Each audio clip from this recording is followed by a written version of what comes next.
Hello everyone, this is Crota giving you a shoutcast between Satiini and Dimaga here on Blistering Sands.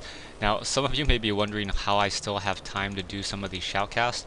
Well, I've been getting a lot of support lately, and enough so to buy a couple bags of diapers, and I'm thinking, you know what, this has been really great. This is a time for me to kind of relax with my new daughter as well, and also get a little bit of extra cash in terms of buying all the new baby things that I need. Anyways, coming back into the game, we have Dimaga spawning as the green Zerg player over here in the top right-hand corner of the game. Meanwhile, we have Satiini spawning as the orange Terran player over here on the bottom left, and I really like this dirty orange color. That looks pretty nice. I gotta admit there. Also, Satiini has that 50. If you haven't seen the decals, this decal shows that Satiini has won 50 games as a solo 1v1 player. Back over here, Dimaga. I'm in the same 1v1 league as Dimaga. He doesn't play that many ladder games, so he still only has the Brood War or that little like triple line, or perhaps this is still part of the issue. Anyways, back over here, we have a low point barracks being built by Satiini. Now, whenever the barracks are being built on the low ground, this is more of a defensive measure from this Baneling front door push. If Dimaga really tries to go for it, it really prevents any of those Zerglings to really come in that easily. They're going to be forced to run around this barracks, and when they run around that barracks, Marines can be sitting off here and here and be able to shoot that down.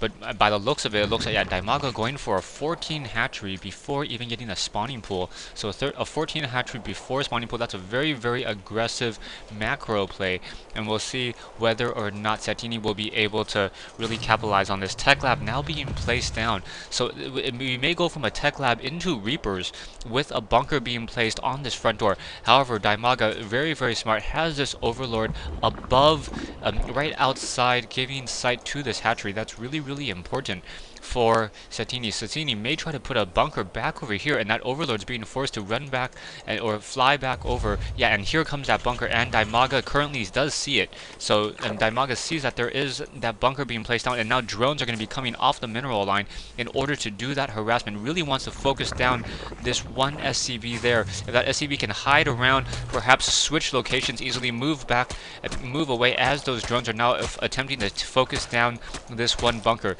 That bunker has done its job though, taking 4 drones off of that mineral line, and now in order to continue to push it down, we'll see what's going to be happening. He's going to drop another bunker, may try to drop, cancels that bunker. Is he going to drop another one? Does not. Oh yeah, is going to drop another one and force those drones to come back once again, and now they're going to start picking away, but that Reaper is going to be coming in. So Satiini using the Reaper micro, trying to focus down that last drone, is not going to really work. Queen should already be in the work. So yeah, so one queen, and now Zerglings coming in. How is that really going to work? Will a second, will another additional Reaper be able to come in time? No, SCV already taken down. So very nice, Dimaga really pulling away from this early aggression, and now this one Reaper may see the end of its days very early. Already has 5 kills though, so that 5 kill Reaper down to only 10 hit points, and now 2 Zerglings going to be coming into that front side, perhaps get one more kill. Oh, is he going to be able to jump back up and shoot down? Not sure. He's trying to play hopscotch with those Zerglings, and that Reaper still lived to fight another day. And continue moving over. SCV now moving back over. Dimaga trying to take down that SCV back over here. Reaper dying to those Zerglings and that Queen harassment. Dimaga, looking at production, already has unit count has 1 queen, should be producing more queens. We already have the Infernal pre-igniter being researched though, so that factory back over here will be able to produce a fair amount of Hellions very early, and that with that additional +8 damage, that Hellion will be able to essentially 2-shot one Zergling, and that is going to be very, very effective.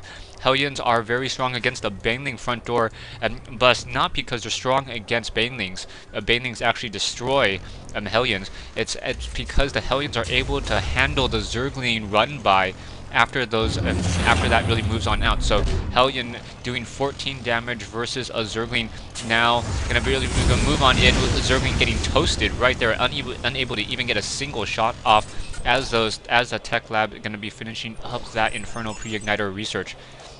However, Dimaga does have one spine crawler guarding this front door position, a second spine crawler already coming in, and those Hellions may be able to do a quick run by, and yeah, already going to do a run by, and that's going to be an issue into the main base. Those Zerglings getting toasted so easily and now going to be trying to move away, and those drones are going to be very, very toasted in a moment. There we go, already getting 2 or 3 drone kills, and that looks like 5 drone kills. Drones now coming off the mineral line, and more splash, and that's going to be, getting the 4 kills probably right on there, and getting another 3 kills, and Dimaga definitely hurting now, down to 15 harvesters, and I think that number is even lower once it's readjusted. We'll see how that's gonna look. Another Zerglian getting taken down. That Hellion getting 12 kills, but the damage has been done.